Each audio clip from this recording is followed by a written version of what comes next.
Morning. এই দেখো আজকে আমরা যাচ্ছি হলো দুধসাগর ওয়াটারফলস, তাই তো? এই যে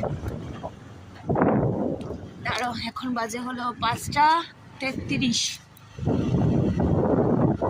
ভোর 5টা 33। আমরা কিন্তু এখন বেরিয়ে পড়েছি ঘুরতে। এই দেখো, দেখাও। এই তো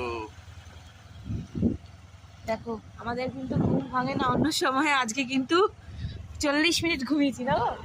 আমি 40 মিনিট ঘুমিয়েছি। তুমি কত মিনিট ঘুমিয়েছো? তুমি ঘুমিয়েছো, তুমি মোটামুটি ঘুমিয়েছো ধরে নাও ওই 2:40 নাগাদ ঘুমিয়েছো, 2:40 থেকে মানে ঘুমিয়েছো। আর তারপরে এই এতদিন ঘুমিয়েছো।